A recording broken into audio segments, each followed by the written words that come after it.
It's Denver, and in this video I'm going to explain pretty much your training planning, so your programs and how they're going to look for the next 12 weeks. And this is relevant to the Bikini Body training program as well as the booty building training program in terms of structure and the way things are planned out. And the main difference will be that the exercises will be different, the sets and the reps and things like that will be different based on your goal. This is the Bikini Body training program, so I'm going to run through this program to give you an idea of everything that's involved in the planning and the programming, so you have a great understanding when you review it yourself. So you'll see that the program is a 5-day per week frequency. The intensity means that it's going to be between 8 and 50 reps.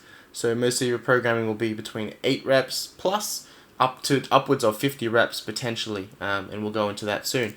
The type is a full body workout with some conditioning work as well, and the duration is 4 weeks. So every 4 weeks you're going to get a new program, and the reason for that is, there's a few reasons actually. One of them is that training can become boring if it's just the same thing all the time. So we really want to ensure that your consistency is as high as possible. So if I gave you a plan and you saw an exercise that you don't particularly like, or you don't really want to do, at least you know that in 4 weeks time that exercise may not be there anymore. We try to find ways to make programming effective but also exciting and also fun. So programming in 4-week blocks is a great way to micromanage to make sure that things are progressing in the right way. Have great exercise variation, kind of like flexible dieting, not eating the same foods every single day, being able to swap things up here and there. And also it's also good to ensure that you get long-term results, because your body will definitely get accustomed to what you're doing. And it's very easy, if you're doing the same thing long-term, say 12 weeks, the same program, it's very easy to just select the same weight every week and not really think about it. Whereas if every 4 weeks you get a new program, it's kind of like reigniting that flame to work hard. It's a little bit more exciting, etc., etc. So that's why we have 4 weeks. But anyways, getting into the details of the programming, on this page it kind of explains the basics of the training program.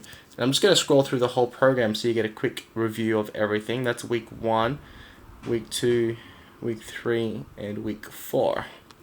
So moving back up to the top, the first thing we look at is program summary. So program summary just gives you an outline of the programming that's involved. The way that this program is set up, there's a first exercise that's going to be 8 to 10 reps. And that exercise is going to be focused a little bit more on compound movements and gaining strength, overall strength development. Then you have a second exercise which says AMSAIT. And what that means is as many sets as it takes. So it doesn't have a set amount of reps, but rather it'll tell you, hey, you need to do 50 reps and do it over as many sets as it takes. And really what we're trying to say is do it in as little sets as possible. So your programming is going to say do 50 reps, AMSAIT, and that's going to mean try to do all 50 in one set if you can, or you might do 25 and 25, or you might do 20 and then 10, 10, 10. But try to get it done as quick as you can within as few sets as possible. So that's an intensity technique that makes you really work hard, gets you out of your comfort zone, and really challenges you. So that's a great way to train. And then the third one is supersets. So we're going to incorporate supersets in this program. It's a really good way to burn more calories. It's calorie burn is probably one of the major focuses here in this Bikini Body program, as well as fat loss, obviously, which is very, very, very important, and strength. So we're focusing on strength. We're focusing on fat loss as the major focus, and burning more calories in less time will result in more fat loss. The Bikini Body Challenge will move in phases. So this very first phase is going to be a full body workout. So I'm just moving straight down to program breakdown. So it's going to go full body with a squat focus. Then you have a conditioning session. Then you have a full body with overhead press focus, conditioning session, and then full body deadlift focus. The next 4-week block is going to be more like an upper body, lower body, then conditioning, upper body, lower body, and then maybe conditioning again, being a 6-day workout. And then the next 4 weeks will change again. So it's going to be progressive over the 12-week period. But moving back to program summary, we're definitely including supersets, which will be pretty fun. Definitely get your heart rate up and get you fitter, quicker, and feeling much healthier. So it's going to outline the sets. So you've got 3 to 6 sets per exercise, and that just varies throughout the program. Rest intervals. So each exercise will have its own rest interval listed, so you can kind of ignore this part, but it's there for you just so you know. So the main exercise, being that first exercise, is going to be a 2-minute rest period. That's really important because if you can rest a little bit longer on that major strength focus exercise, you're going to get more out of it. And sometimes you feel like you're just ready to go and you can train again, but it goes beyond just how you feel. It's very easy to feel like you can just train again and then you don't hit the rep goal that you're trying to attain or achieve. So that happens all the time. So really try to keep a focus on that 2-minute rest period just for that exercise, and then everything following can be between 30 seconds and 90 seconds. And like I said, each exercise will have its own assigned rest period for you, but you can really just go by how you feel. Some of you guys might feel way fitter and feel like it's too easy, and others may need the full rest period. Okay, so tempo. Tempo basically means concentric and eccentric. When you're doing a squat, as you're coming down, that's the eccentric movement. That's the easy part of the squat. So as you're doing the easy part of the movement, you want to come down over a 2 to 3 second period. And what that means is you want to have full control when you do the movement. Now when you drive back up from a squat, the concentric part, you want to be explosive. So you want to drive up as fast as you can, within reason, in a safe manner, and you want to be as explosive and powerful as possible. Now, that's a squat, and so eccentric is the part that's easy, and then concentric is the part where you're moving a load, so you're trying to push the weight. That's the hardest part of the movement. So another example, rather than a squat, might be a bench press, or even a push-up. Let's go with a push-up, right? So as you get into a push-up position and you come down, that's the eccentric part. That's the easy part. So you're controlling down, and then as you drive up, that's the concentric, and you're pushing up, and you're trying to be explosive. So the reason why we do 2 to 3 seconds for eccentric is to have full control the whole time. The reason why we go explosive with concentric is so you're able to move as much load as possible, or as much weight as possible. Now, when I say explosive, because you're moving a weight, visually it's just going to look like you're moving a weight slow or at the same rate or speed as the eccentric part. So when I do bench press, for example, I really control the weight coming down, and I'm super explosive as I drive up, but visually to everybody else, they assume that I'm just controlling it up, and that's because the weight's so heavy, I'm actually unable to just, throw it up or just drive it up really fast. So be explosive, which will allow you to lift more weight and still move it with good safety and caution and control, but using as much strength and energy and power as you can, which is going to create more overload, which is going to get better results. So that's what you want to do with that. And then the frequency is 5 days per week at this point. 5 days per week in total, 3 full weight training body sessions. So that's program breakdown and program summary. Moving to your right, and I'm going to try to do this video as quick as I can, but I really want it to be everything's covered. So you guys are welcome to have questions, no doubt, but I want to make sure that it's very thorough. So if you do have questions, they're good questions, and you already watched all the videos and you understand everything.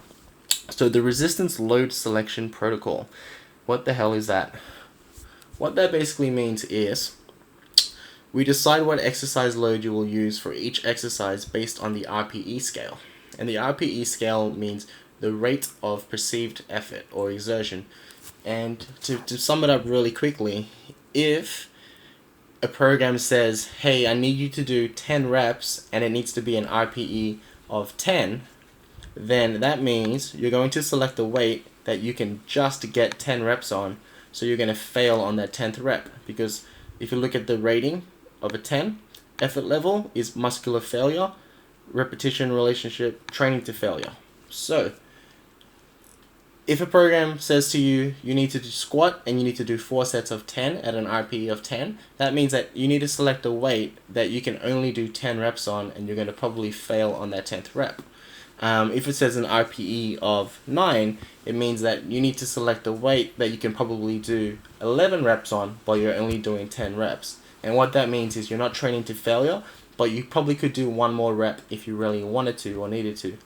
And when it comes to training to failure, the goal of training to failure is not always ideal in all situations. I would say that when you're doing strength focused movements, percentage based lifts, you want to train within the 8 to 9 area of RPE for the most part, or you want to use percentages instead, which I'll touch on in a minute. But when it comes to smaller exercises, or smaller muscles, I guess should say, like biceps, triceps, abs, calves, even shoulders, you can train them to failure for the most part. So to an RPE 10 almost always. When it comes to isolation movements, so like leg curls or leg extensions or seated chest press or seated chest fly, you can go to failure as well on that. The exercises that you don't really want to push to failure all the time are the ones that utilize a lot of muscles in one go, because it's really just going to wear you out and cause a lot of strain that's going to require a lot of recovery, which we don't really want to do too much of that, and you won't be doing too much of that within this program. But anyway, RPE scale. So it's a bit of a learning curve, and the way that it works is, or the reason why we use it is basically, if you came to the gym today and you felt amazing, the best you've ever felt, and you did squats, and you did 60 kilos for 10 reps, and you've never done that in your life, the way that we typically program training, we want you to do better every week. But what if you come in next week and you squat, and you feel terrible, you feel run down, and you know that you can't do that 60 kilos, but you still want to have the same rate of perceived effort. You still want to feel like you've put in the equal effort, but the weight isn't going to be the same. So on that particular day, getting 60 kilos for 10 reps, that was to failure. That was an RPE of 10, and that was a sensational achievement, right? The following week, you come and you don't feel as good. You still want to train to failure to that 10th. On that 10th rep, you want to fail, but you're going to pull the weight back a bit based on how you feel, based on your own judgment, to try to still get that RPE 10 on that 10th rep, training to failure, and still get the same benefits. So that way you're training based on your rate of perceived effort, rather than just saying I suck because I didn't lift as much as last week, and not really caring too much about lifestyle factors and other things. So RPE scale is a great way to pick a weight.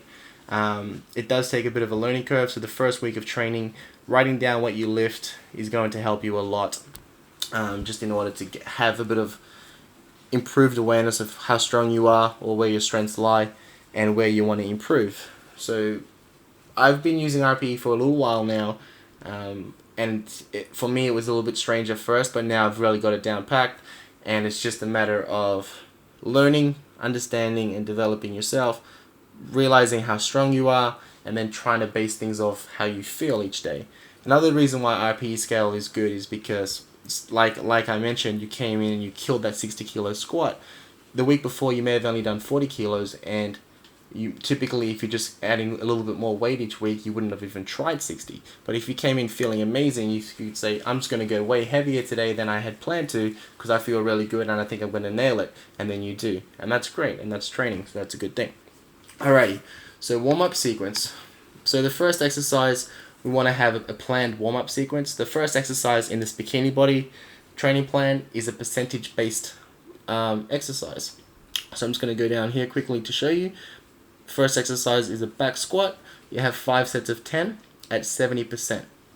So what does at 70% mean?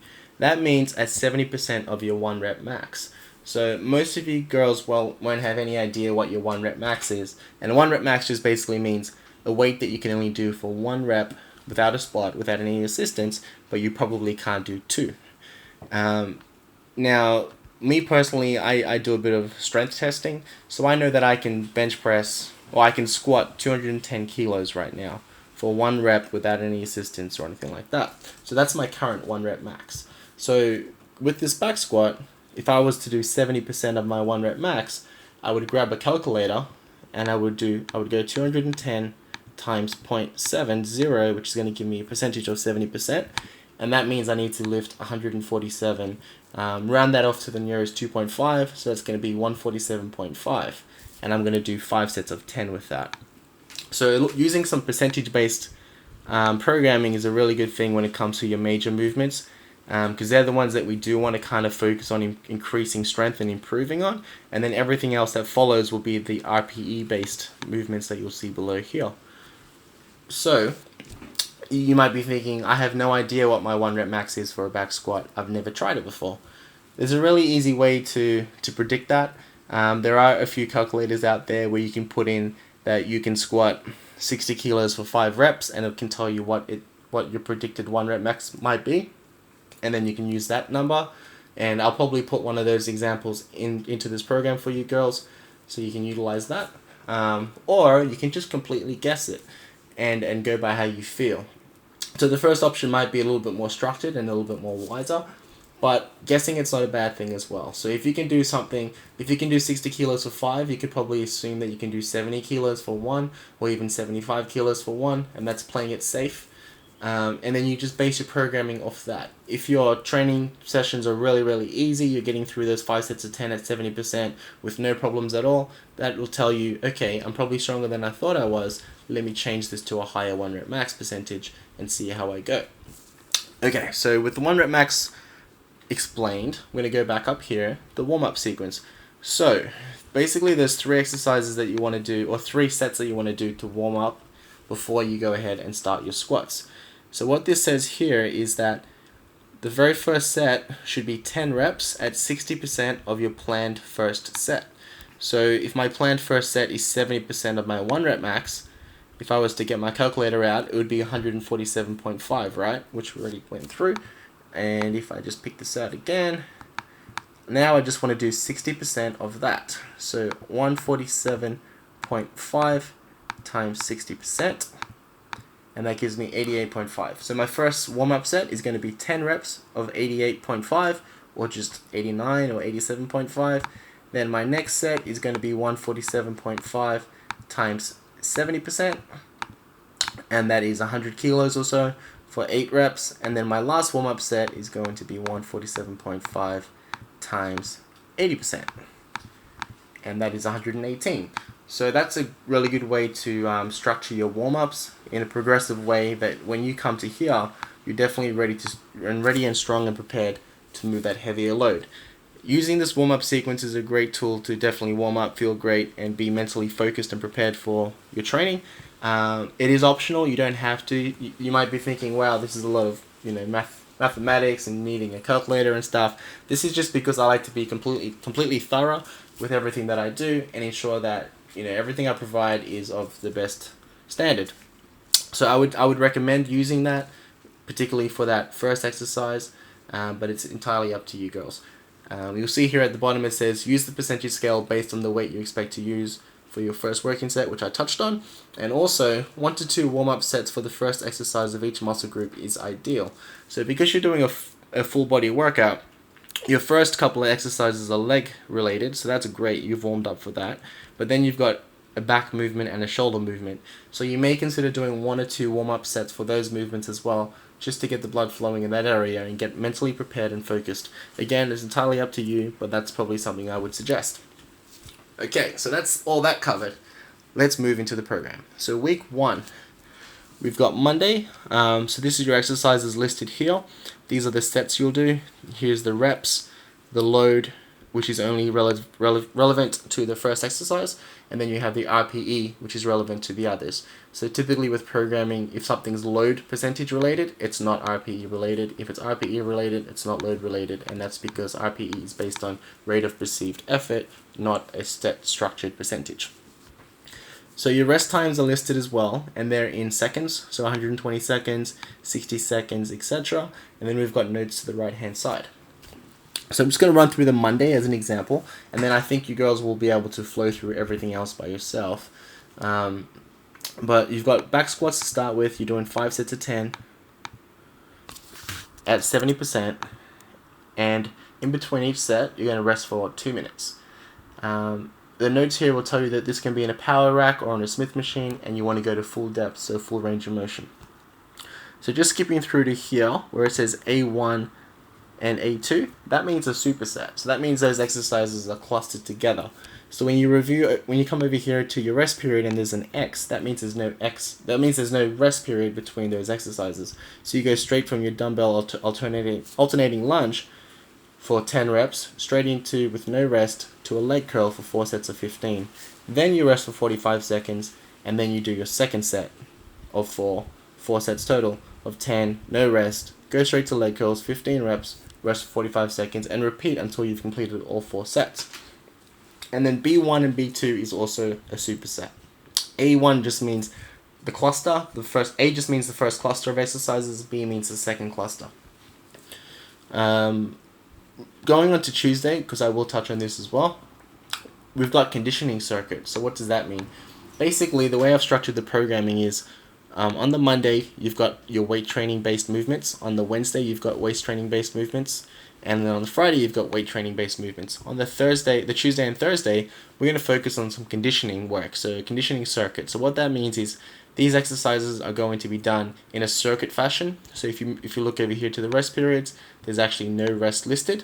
So you just go box jumps for 20 reps, straight into high-low plank switches, straight into alternating step-ups, straight into push-ups, straight into bench dips, straight into wall squat holds. Then you'll rest for a period of time that is required, and then you'll run through it again for a total of 3 sets. Resting in between each circuit is entirely up to you. I've put an X here because it doesn't have to be, but typically I would suggest running through one circuit or one round, rest, and then run through another round, rest, and then run through one more. You might be thinking, but hang on, I can't do push-ups. If you look over to the notes, you'll see it says you can do it on your toes or your knees. So definitely always review these notes because they do have some helpful information and some important information as well. So review that every time you train.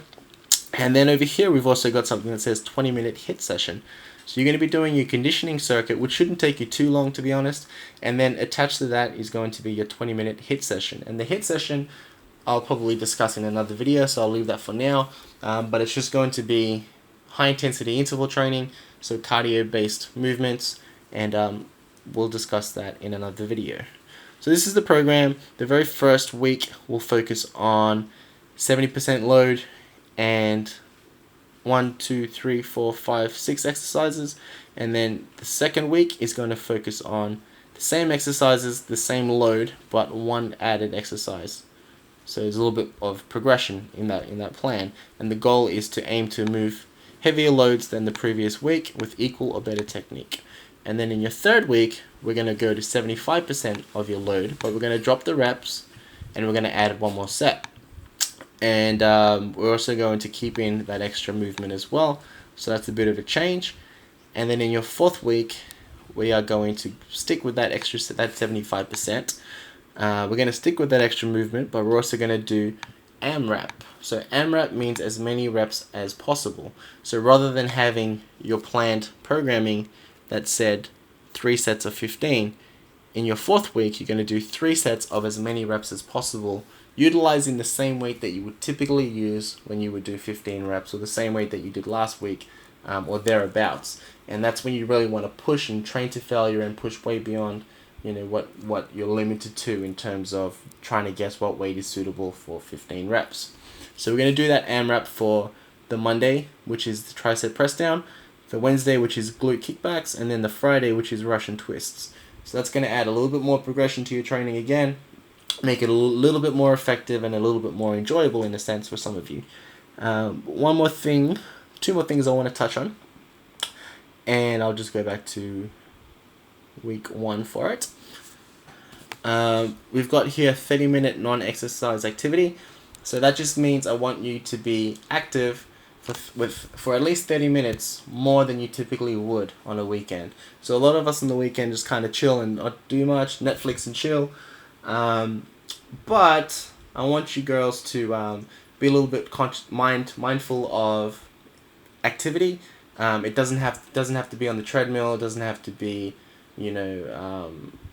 anything gym related. But if for 30 minutes on the weekend, if you were to, go for a walk on the beach, if you were to go shopping, if you were to ride a bike, if you were to do something that's exercise in a sense, but not really exercise, non-exercise activity, it's just going to help to ensure that you really, get the results that you want, and you're a little bit more active, and you're not, in a sense, I would consider it active recovery even as well. But again, it's going to aid towards burning more calories, and I don't really like to say this, but it might help in regards to your nutrition. So just say that you weren't super consistent with your nutrition, you had 1 or 2 days that weren't completely accurate or on point, or you kind of went over on your intake.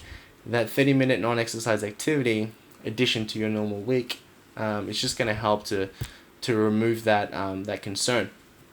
So that's pretty much it. The other thing I wanted to touch on was the 50 rep thing, which is here, the as many sets as it takes, which I already actually touched on earlier, but that's going to be your second movement. So the sets aren't listed, just the reps are, and you're going to go as many sets as it takes. Also, one other point I should note, if you look at the RPE, most of them are 9s and 10s. 9s and 10s throughout, and then on the final week of this program, the 4th week, everything's a 10. So you really want to, every set should go to failure. The ones that say 9, it means that you're training hard, but you probably could do one more rep, but you're not going to do that. So hopefully that makes sense. You understand the programming. Sorry if this video goes for longer than you thought it would or I anticipated, but hopefully it's going to cover everything you need to know. And each programming, or each block of training programming, is going to look the same, just with different exercises and sets and reps and notes. So that's pretty much it. Thank you for watching.